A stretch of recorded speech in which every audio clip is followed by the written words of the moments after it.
Itu udah terbuka tuh. Bu Bambang. Bu Bambang. Masuk, Bu. Bu Bambang. Masuk. Ayo. Masuk. Yang cewek. Ini saya masukin di belakang. Enggak bau. Itu barang kayaknya. Ibu masuk, Bu, sampingnya. Itu siapa yang jatuh?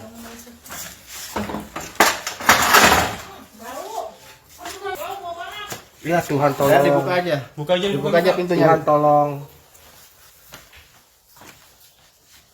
Ada. Ada orang. Gimana? Kok bangkainya kenceng banget? Iya. Kamar mandi. Udah bau ya? Di kamar mandi. Bau banget.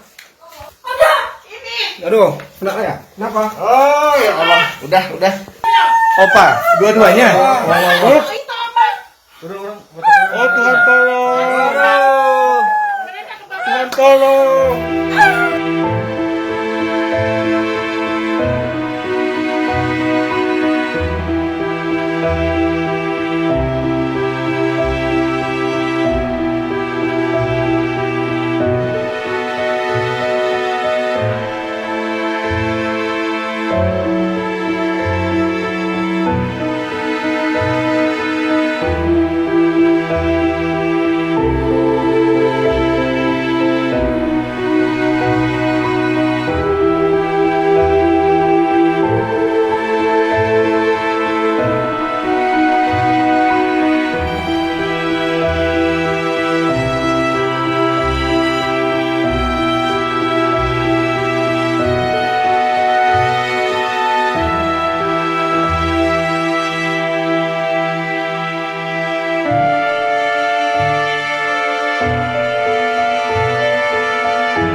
Jadi di hari Jumat malam itu kebetulan saya rapat. Kebetulan saya di sini adalah bendahara RT. Jadi kami lagi rapat untuk 17-an dan Pak RT sempat tanya, "Bu Teh, lihat Opah terakhir kapan?" "Minggu kemarin saya ketemu di pos," saya bilang gitu. "Mau keluar makan katanya, mau beli makan," saya bilang gitu. Terus sudah ketemu lagi enggak. Terus saya baru keingat, oh iya ya, saya waktu Rebo itu ada keinginan mau ke rumah itu enggak jadi karena ada tamu datang.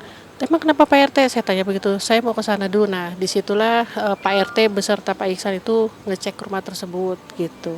Nah, saya balik, saya langsung ke sana. Saya lihat udah ada security satu sama orang GPIB juga sudah ada.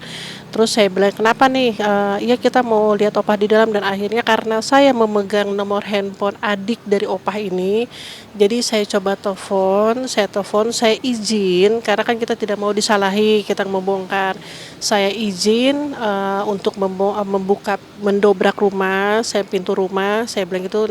Terus si adiknya ini welcome, dia bilang gini, ya udah Bu Teh nggak apa-apa, nanti tolong kabari terus ya perjalanan hasil dari ini, katanya. Oh iya baik Om, saya bilang. Nah, dari situ barulah saya suruh mereka mulai bongkar. Dari situ saya menyaksikan mulai dari dimulai buka jendela sampai dibongkar pintu, itu saya menyaksikan semuanya, dan semuanya itu saya share ke keluarganya begitu.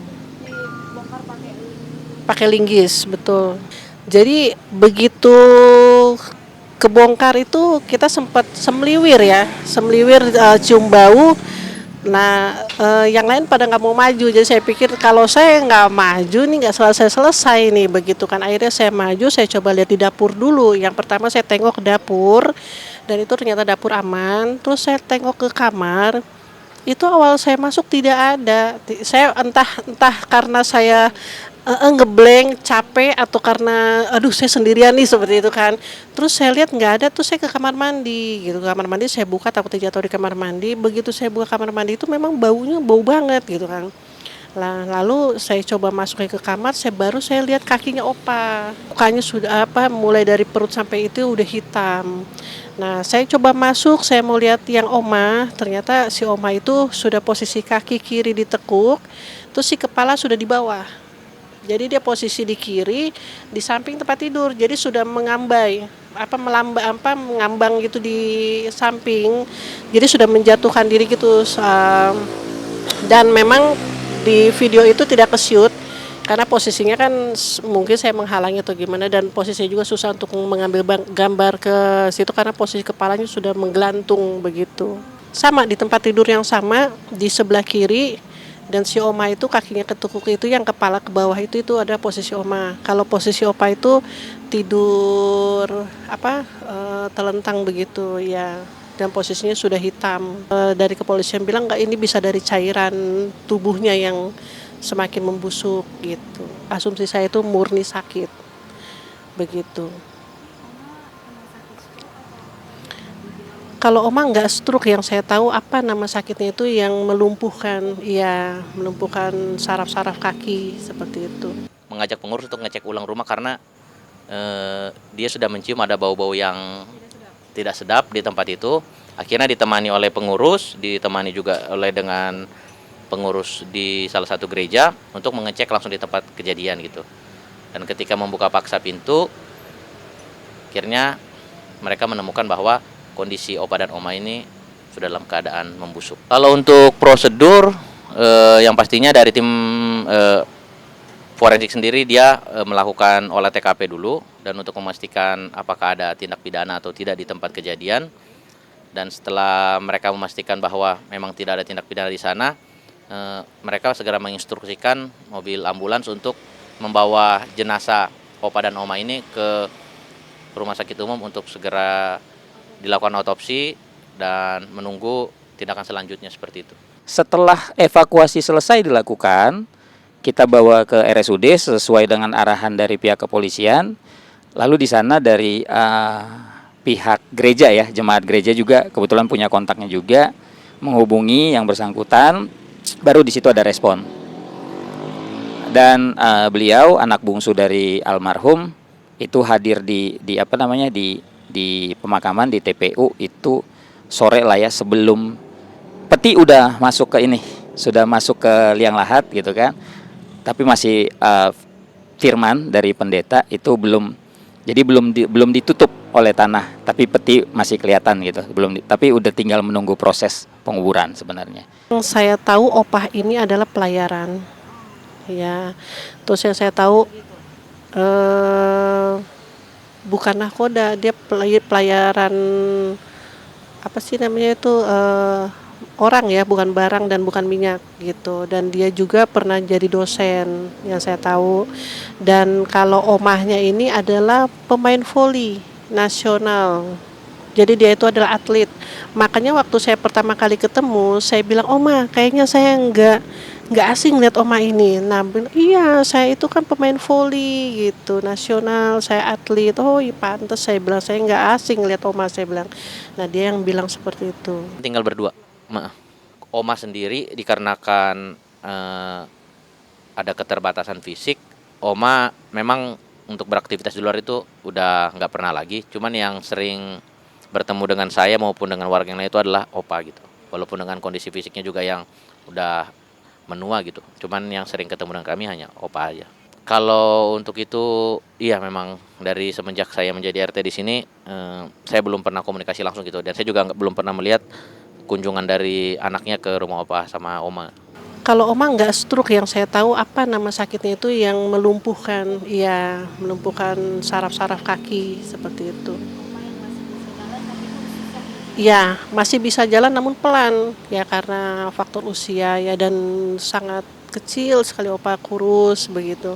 Itu pun saya sudah salut, dia bisa jalan dari rumah keluar, kan dari rumah ke pos aja udah lumayan, ditambah lagi dia ke pasar seperti itu udah sangat yang luar biasa sebenarnya. Dan dia mengasuh istrinya yang sakit. Saya sebenarnya jujur aja, kalau saya nggak ada kesibukan tuh sebenarnya saya pengen sekali saya ngerawat mereka gitu. Cuma satu hal saya tidak mau jadi kesalahan atau gimana. Sangat sangat sangat sangat ini, saya sebenarnya sangat sangat gimana ya, eh kesel ada sama anak-anaknya. Saya kesel bener, saya segini loh. Kalau emang nggak mau mengakui orang tua ini ya sudah, berikan ke orang lain dan jangan mengejar hal-hal lainnya lagi setelah mereka meninggal. Apalagi di saat pas meninggalnya itu saya coba telepon, itu nggak diangkat. Saya coba kirim videonya, itu pun nggak direspon. Dan akhirnya saya coba berkolaborasi sama orang gereja. Saya bilang, gimana Pak, Bapak diangkat nggak teleponnya? Enggak. Gimana videonya direspon nggak? Enggak, kata gitu. Terus begitu kita bawa ke RSUD, barulah di situ direspon, dan diresponnya itu sebenarnya nggak enak ngeresponnya. Kalau untuk ketemu sama keluarganya langsung, saya ketemunya waktu di TPU-nya. Di TPU-nya kalau untuk ketemunya. Dan setelah itu sih kami ada sempat ketemu, ada keluarga yang datang ke rumah ketika setelah pemakaman itu selesai. Mereka sempat datang ke rumah untuk mengucapkan terima kasih atas bantuan dari pengurus dan juga warga di Bukit Rafflesia ini. Makin kesini sepertinya berita-berita yang kayak gini harus jadi lebih perhatian ya, bahwa yang namanya kesehatan jasmani sama kesehatan rohani itu harus menjadi perhatian yang nggak bisa dianggap sepele gitu. Apapun alasannya miris kalau sampai endingnya harus jatuh korban gitu. Di Citra udah lama, tapi di Rafflesia itu bergabung baru 1 tahun. Seperti itu. Tapi pengenalan saya sama Opa dan Oma ini walaupun sebentar, saya merasakan kayak sudah lama saya kenal dia. Karena memang saya itu pada dasarnya kalau orang tua yang ditelantarkan itu saya kasihan gitu. Karena saya masih punya orang tua yang saya rawat. Jadi saya begitu terbeban sekali saya untuk datang nengok, terus saya ajak tim doa, saya mendoakan sakitnya seperti itu. Terus saya minta nomor teleponnya, keluarganya saya minta telepon. Jadi saya waktu Opa ini pergi saya sangat-sangat kehilangan. Saya sudah menganggap bahwa Opa ini adalah orang tua saya sendiri, seperti itu. Jadi saya sebelum beliau meninggal itu sebulan terakhir itu saya ketemu 3 kali, posisi di sini di depan, dia mau jalan keluar. Nah yang pertama itu saya lihat, terus saya sapa, Opah mau kemana? Mau ke depan, bilangnya begitu. Nah di beberapa hari kemudian saya ketemu, saya bilang Opah mau kemana? Mau beli sate. Akhirnya saya bilang nggak usah. Tunggu dulu Opa, saya punya makanan, saya kasihlah makanan. Opa pulang, gak usah beli sate, saya bilang gitu. Terus yang ketiga kalinya itu dia bilang mau beli makanan, tapi karena kebetulan saya ada tamu di sebelah, saya naik mobil di sebelah saya tamu. Jadi ya udah Opa, hati-hati ya langsung pulang, saya bilang gitu. Opa sehat kan? Sehat seperti itu. Nah, setelah dari terakhir itu ada semingguan itu saya tidak melihatnya lagi.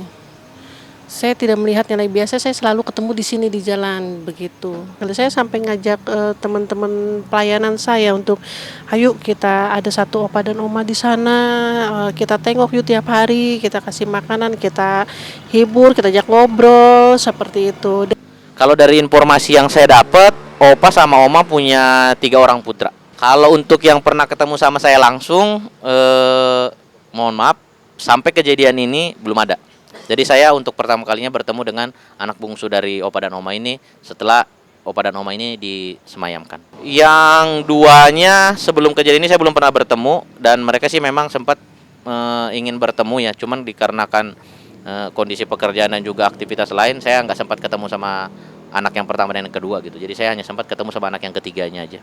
Kalau untuk menanyakan alasan sih mungkin itu ranahnya sedikit private ya, artinya dari penyampaian. Mohon maaf, di sini kemarin sempat ketemu dengan anak bungsu dari Opa dan Oma ya, dia menyampaikan bahwa ada ketidakharmonisan di dalam hubungan mereka gitu.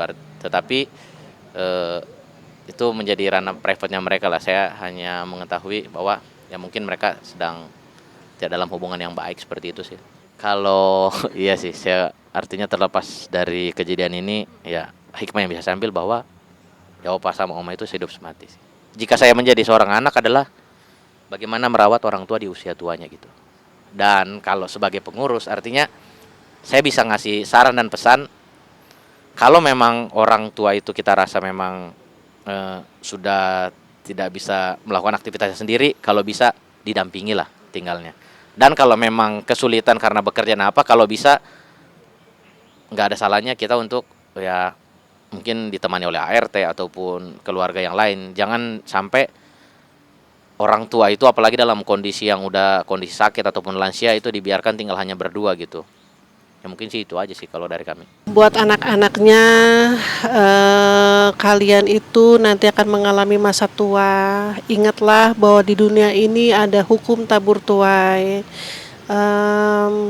Tanpa orang tua kalian itu tidak bisa apa-apa. Tanpa orang tua kalian tidak bisa berjalan. Dan tanpa orang tua kalian itu tidak bisa menjadi orang seperti saat ini. Ingat bahwa orang tua itu membesarkan dan menyekolahkan dengan jerih payah dan waktu yang sangat sulit, tidak mudah mereka lalui seperti itu. Jadi sebelum akhir hayat kalian, segeralah bertobat dan minta ampun sama Tuhan. Itu aja. Saya percaya Opa dan Oma itu sudah tenang di sisi Tuhan dan sudah sembuh selama-lamanya, tidak merasakan sakit lagi. Tuhan sudah memberkati dia di sana. Buat Opa dan Oma ya pasti udah bahagia lah ya, udah di surga bersama Tuhan yang Opa dan Oma percayai.